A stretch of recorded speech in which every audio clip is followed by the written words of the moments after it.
জাতীয় সংসদ নির্বাচনের দাবি করে আসছিল বিএনপি, এখন সেই জায়গা থেকে সরে এসেছে। আগামী জুলাই আগস্টের মধ্যে নির্বাচন অনুষ্ঠানের কথা দাবি করেন তারা।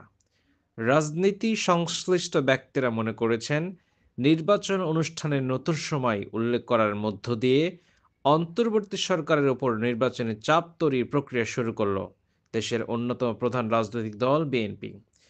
তবে তাদের এ দাবির সঙ্গে একমত নয় জাতীয় নাগরিক কমিটি। ভিন্নমত রয়েছে জামায়াতে ইসলামী সহ অন্যান্য ইসলামী দলগুলো।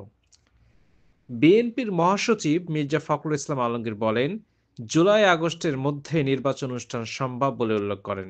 তিনি বলেন, নির্বাচিত সরকারের কোনো বিকল্প নেই। এটা গণতন্ত্রের জন্য সবচেয়ে গুরুত্বপূর্ণ বিষয়। আমরা মনে করি জুলাই আগস্টের মধ্যেই নির্বাচন সম্ভব।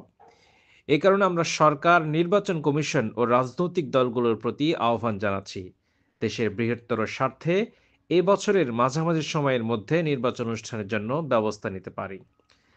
জামায়াতে ইসলামী ও ইসলামী আন্দোলন মনে করে, কাঙ্ক্ষিত সংস্কার ছাড়া নির্বাচন অনুষ্ঠান হবে আত্মঘাতী। এর মধ্য দিয়ে আগের ফ্যাসিবাদের শাসন আবারও ফিরে আসতে পারে। জাতীয় নাগরিক কমিটি বলেছে, তারাও দ্রুত সময়ের মধ্যে নির্বাচন চায়, কিন্তু সেটা হতে হবে গণপরিষদ নির্বাচন।